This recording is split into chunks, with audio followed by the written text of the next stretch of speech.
From supermodel to street evangelist with a magical America's Got Talent superstar for a husband, you are in for a treat today, my friends, with our special guest. Stay tuned to hear more about Kari Tavella.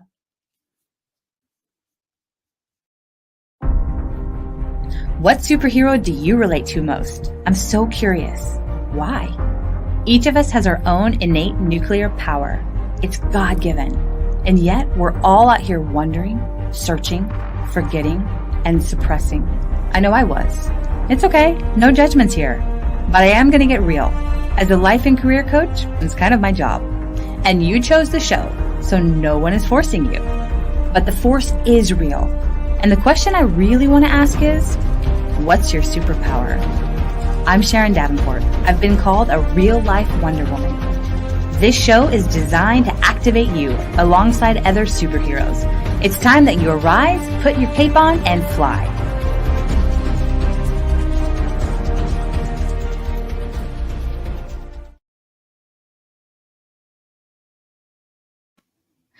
Kari Tavella, the wife of America's Got Talent winner Dustin Tavella, had quite a successful run in the entertainment industry as a model and an actress. Kari has been featured on billboards and magazines and television shows, commercials, and movies. Amidst her success, she hit rock bottom with drugs and alcohol, and in 2015 decided to walk away from it all. She knew pursuing a radical relationship with Jesus was more important than her career, especially if it meant losing herself in the process. Kari is passionate about sharing her story and desires to captivate people in a way that will help them to avoid the destructive path she found herself on. Her mission in life is to nurture, protect, and restore God's design to broken people through her extreme transparency. Welcome, Kari. So excited to have you here today. Thank you so much. I'm so stoked to be here. It's so awesome meeting you. Me too. We recently met at the Grow Your Business for God's Sake conference, and just hearing Kari before she ever went up on stage and talked, just getting to know her kind of behind the scenes is just like, holy cow, man, everybody needs to hear your story, Kari. So I'm excited. So, but before we get into the story piece, one thing that I always ask all of our guests on here is, who is your favorite superhero and why? And this could be like across the board. I know it sounds silly, but it would be Jesus. No, that's great. It's so funny because I have 3 and 4-year-old boys, and they're obsessed with everything superhero, Spider-Man, all of them. But I have a little action figure, and I'm always telling them, like, this is the greatest of all time. He's the real superhero. You have a Jesus action figure? Yeah, I do. That's awesome. I love it. You're not the only one, because people have used, other biblical heroes as their superheroes. So when that's cool. I love it. So fun. And I love that you play with Jesus along with Spider-Man. I do. I gotta remind them, like, he's the real one. Okay, he's right. The real superhero. There you go. Absolutely. Yeah. So then next, what would you say is your unique superpower, and how do you use it in your day-to-day? I want to make you think on this one. I feel like mine would definitely be vulnerability.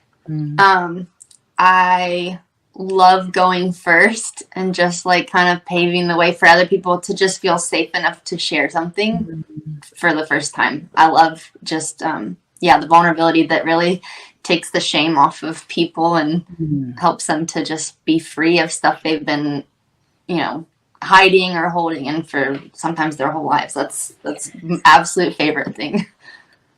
I love that. And what a gift that you're out there helping people to walk that out and going first so that they see, hey, you can do this too, and you can walk out of this lifestyle. So kind of on that same vein, you're obviously gorgeous for those that are watching, and you were a supermodel and then transformed by the Holy Spirit. So please share some of your story with our friends listening. Yeah, so I'm from Ohio, super small town in Ohio, and I was just like on a really bad path, and I didn't grow up Christian. I was Catholic, so we went to church like, once a year on Christmas. Gotcha. And yeah, I mean, from a young age though, like when I was really young, I was just super bold, so fearless. I loved like all boy things, really. I was a tomboy. I played all the sports. I just loved the adventure. And then I got involved with the wrong friends. I'm really passionate about choosing friends wisely, and I didn't, take that advice from my parents. And so one of my best friends, she really, her mom kind of let us do whatever we wanted. And so that's where I started drinking and just getting in trouble, even with boys. And also my parents divorced when I was little, so I think that played a huge part in me just wanting a male figure who's really supposed to be your protector, and the father gives you away when you're married. I didn't have that, and so I know now I was really searching for someone to just like love me. And so I had a friend who could have all the parties at her house. And then when I started drinking like when I was 13, and I'm from a small town where there's not a lot to do, so that's just kind of what people do. And I was on my way. This is kind of when everything shifted. I was really confident, secure kid. And then I was drinking on the way to a basketball game. And then on the way home, I was very drunk. And 3 of my closest guy friends molested me. So that was like just really thrust me deeper into partying. And I really became that girl that I never wanted to be. I would just drink to have fun and be secure. But then I would make really bad choices when I was drinking. And so I was in that vicious cycle, very, very insecure, always thought everyone was talking about me. And then I did have a grandmother praying for me, though. And I know she knows I had the wrong friends. I was pursuing all the wrong things. And she could see. And my mom was a 2-sport All-American athlete. She was an All-American in volleyball and basketball. So I really didn't have a chance. Like I was just pushed into sports from like age 4, and I loved it. And it was something that I was naturally good at, but I had offers coming into play at like bigger D1 schools. And there was one little school in Tennessee that I didn't have any desire to go to. But I just went to just make the coach happy because he kept bugging me about it. And I go there and I meet the volleyball team. They take me to a party on my visit, and I got drunk, saw a bunch of cute boys, and I was like, oh yeah, sure, this school sounds good. So I ended up little did you know. It's so funny though, because my grandma was praying for me. Like God has such a funny sense of humor. I signed 4 years at a Christian college in a county that was dry, that didn't sell alcohol. That you went to a party at and decided to go to. Whoa. Yeah, so it was just so funny. Like that's where I met my volleyball coach, who was a powerhouse. She was such a godly woman. She was really a mom to me, and I didn't like it. I was just like, why all the rules? I didn't understand why I had to go to mandatory Bible studies and feature Christian athletes and chapels. And I was with the other athletes with my headphones in, like, this is so dumb. Like, why am I here? I don't get the whole Jesus thing. So I was really running. I mean, even in college, I was still just same cycle with drinking and boys and searching. And then after college, I moved to New York for 3 months. My brother was living there. And that's when I really got involved in like the party scene and clubs. And my first friends there were club promoters. So that's where stuff like really kind of went south for me. Sure. And then, so I always say I started working. I just didn't value myself at all. And if I always say if the restaurant Hooters had like a rebellious stepdaughter, that would be the restaurant I was working at. It was really wow. That's great. I was working like in a bikini at a restaurant on in Times Square, and so a bunch of like Wall Street businessmen would come here. And I was a mess. And my boss, who was like twice my age, was always hitting on me, always inviting me to dinner. And so one night I ended up going to dinner with him, and like we had 2 bottles of wine, and I don't remember anything after that. Like I actually woke up naked in a penthouse the next day. I didn't even know where I was or how I got there. Wow. And that was like the first time that ever had happened to me. And so I just was like, these were the situations I would put myself in and the choices that I was making. And I ended up moving to LA with my brother. And my first month in LA, I had my greatest accomplishment of my career, which I signed with LA Models, which was one of the biggest agencies there at the time. And everyone on my Facebook was cheering me on. Everyone back home, thought it was so amazing. I ended up getting in every, I had an ad for Hawaiian Tropic suntan lotion, and it went in every major magazine. It was in Cosmo and Glamour and Vogue, and all these wow.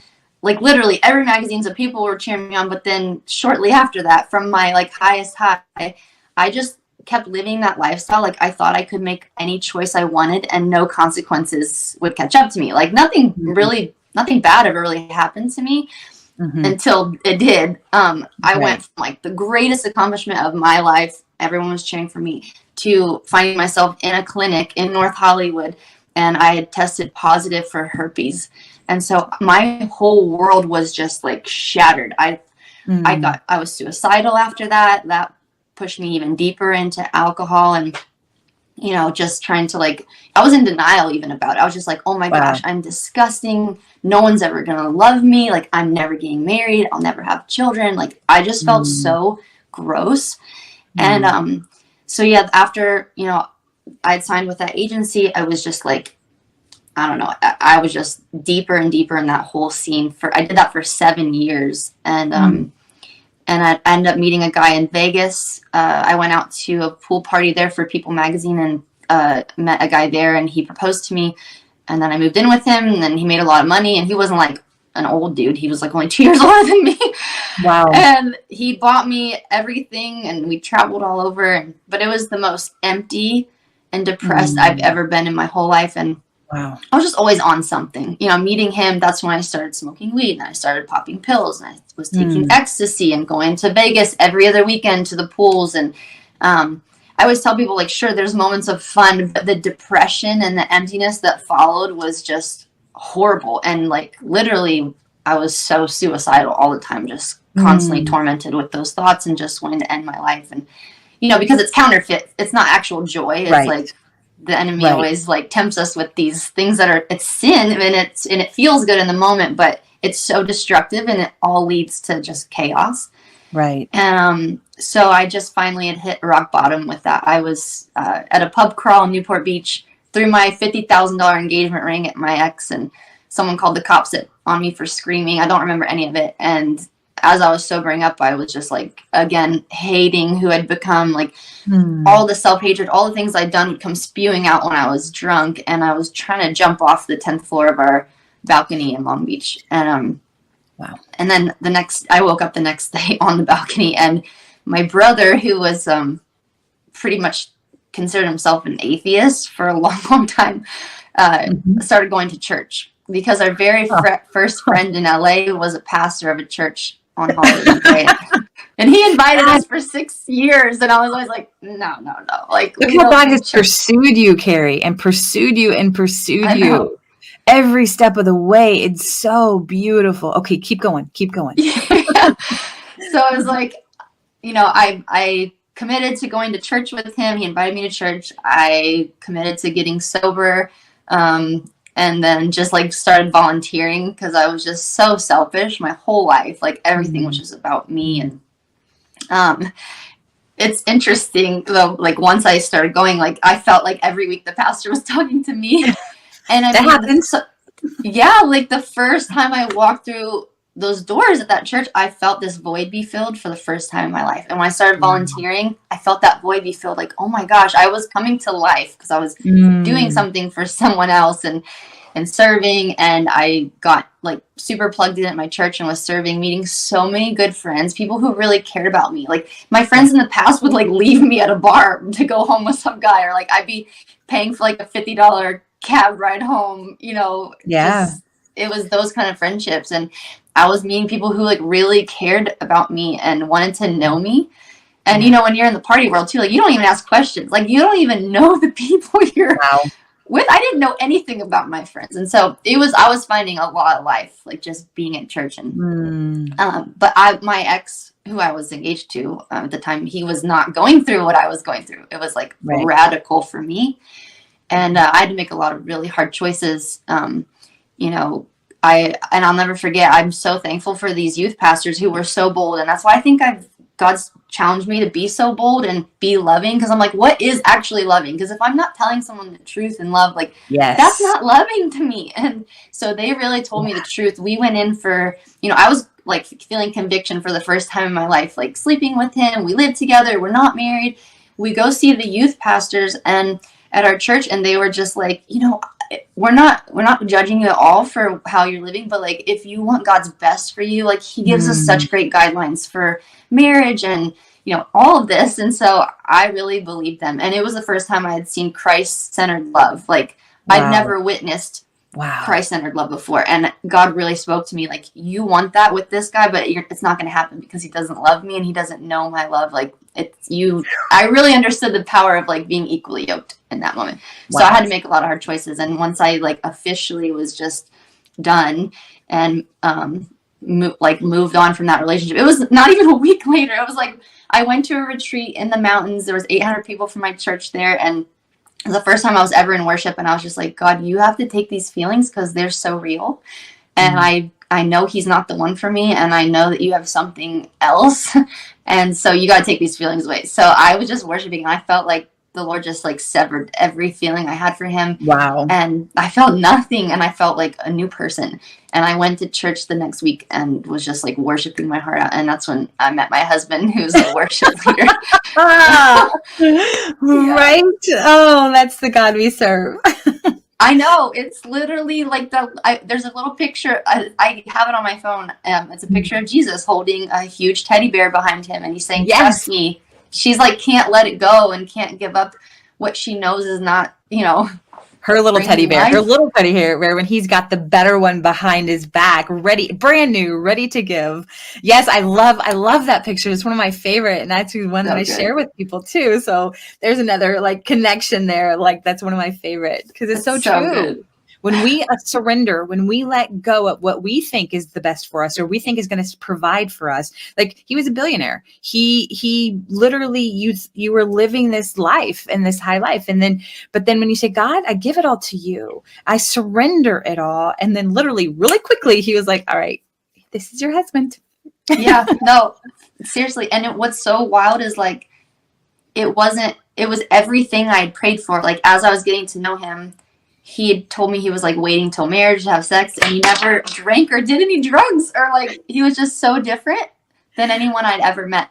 And it didn't even make sense to me, but I really realized like, oh my goodness, this is God like giving me all the desires of my heart and what I want in another person. And I really had to like, I had a point too where God was like, you need to become what you want. Like you know what I mean? Like I need to be it first. And so I don't know. It was wild just once I let go and trust him. Like he's restored so much in my life. It's unreal.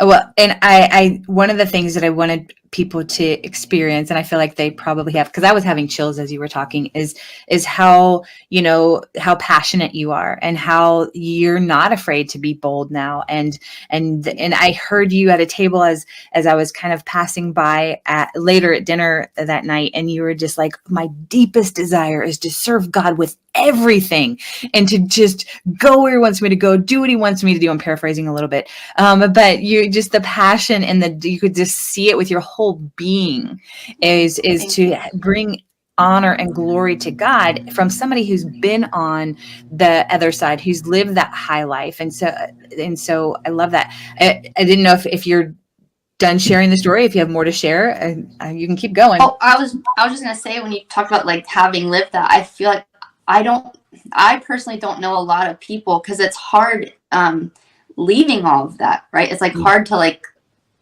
leave Start that over. Lifestyle fully. Mm-hmm. Like, I don't know. I just know a lot of people still have like one foot in, one foot out, but I don't know. I just was like running to life. And I feel like even when I met my husband, it was like everyone was confused because he was a missionary and he had no money. Like You know what I mean? I paid off his credit card debt. like $5,000 credit. I paid it. And so it was so confusing to everyone, but I just knew like, and that's where I'm like, oh man, I feel like so many girls are just pursuing like a rich dude, but like you might pass an absolute gem that God has for you. And then you build something together. Like how cool is that? You know what I mean? Even being at where we are now, like in this mountaintop season, it was like 6 years of the valley, like believing in each other, encouraging each other when we had nothing, and really depending on the Lord for every single need financially. I mean, everything. But it was a long process. Sure. And it's in the valley where you grow strength and where you actually get to build endurance. It's because on the mountaintop, where is there to go from there? You can see a whole lot, but it's the valley, and it's the hills and valleys before you get to the top. And so let's actually talk about your husband, Dustin. And he is an America's Got Talent winner, and he's kind of more recently come to fame and success. So how has that like shaped your life and your ministry together? It's been so cool, but it's like it's wild because there's been a lot of stuff like that was prayed over us like 6 years ago. It's been such a wild journey watching him, like really watching God do so much in his heart too, of just like, because he's so talented. I mean, actually, he was a musician when I met him. Like I never even saw a card trick. Right. This is like recent, like doing the tricks again. He did when he was like 12, but then he stopped. I mean, really till just a couple years ago, he started doing this again. But it's been cool watching God have him in this process. Like Christine Kane always says, I actually have it pulled up here. If the light shining on you is brighter than the light shining in you, the light on you will destroy you. Like most of us don't allow God to develop us and take us through this process of refining and not making it about us. And it's so easy to want to like have a platform and go for the platform. But I've watched him pursue the one. And like, even when the pandemic started, it was like, he wasn't able to do events anymore. He had his own stage show. He wasn't able to perform, but he was so faithful with the one, and like not missing who God has right in front of us, right? Like the discipleship of like really investing into a life and doing stuff that no one's ever going to see. Like no one saw that for literally, I think it was 5 months, the apartment we lived in Virginia Beach, before Dustin got on America's Got Talent, he was doing one trick for him a day, just bringing this guy so much joy who worked in the leasing office. This guy didn't know the Lord. I was like periodically just sharing my story with him. And then Dustin every day would just do a trick for him because God was like, okay, well, you can't perform on stages, but what are you doing with your gifts now? Like, and so it was just so many things, watching him be so faithful in that. And then also just being so generous financially, even when he never had a lot. Like he taught me so much about generosity, and, it's just so cool. Like actually, a lot of people don't know this, but God has asked us to just really be radically generous, like to give more than we even have. Sometimes it's like, doesn't make sense. But right before, so we were living in Virginia Beach. This was after the pandemic started. We were living super simple. Like I was cooking every meal at home, and just, we were basically living off gig workers' unemployment because he couldn't book events, and he was working events up until that started. So we were just living very simple. Well, a friend of ours in Nashville had called us, and he was like super repentant over being in debt, and was just like, I've been buying things to try to impress people, and like falling into the pressures of like culture, what I have to have. And anyways, he was like drowning, like working 2 jobs, one at Target, could not get his head above the water, and it was like $5,000 in debt. And so it was right at the same time that the government gave out those stimulus checks for $4,000. And so Dustin and I were praying and thinking like, there's a lot we could do with the $4,000 right now. Because that was like a lot to us. We didn't have a lot. And we really felt like God put it on both of our hearts to give that to our friend. Wow. And so that was like the most we'd ever felt called to give, with like the least we ever had. And just, it wasn't even a week later. I have to look at the exact date. It was like a few days later, he booked America's Got Talent. Like he got on after that. And I feel like every time we've just been open-handed and let God just work through us financially. Like, and if it's not why we do it, but he just does. Like it's always, okay, I can trust you with more. Okay, I can trust you with more each time.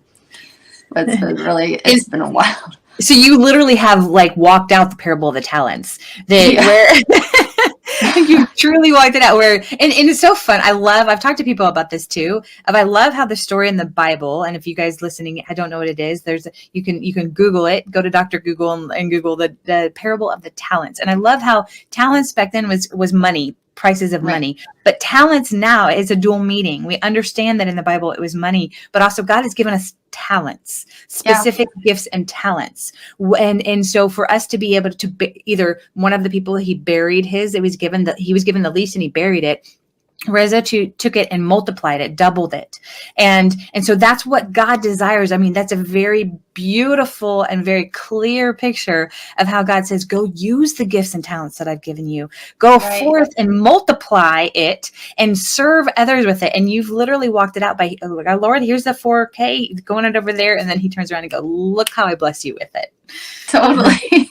Beautiful. It's amazing. It's, and that's where I'm like, I have such a desire to see people just go all in and like go for it. And God always speaks to me through analogies, like stuff that I can relate to. And I love snowboarding. It's like my absolute favorite thing on the planet. Fun. It's so fun. It's such a rush. Like, it's just amazing. But when I first learned how to snowboard, I was on my heels the whole time. And if you don't actually learn how to snowboard and you just are on your heels the whole time, you don't get to experience like the fullness of snowboarding. You don't get to feel that feeling of like carving, going from heel to toe, bombing down a mountain, the rush of just like being in nature, everything's wide open and you're flying down a mountain.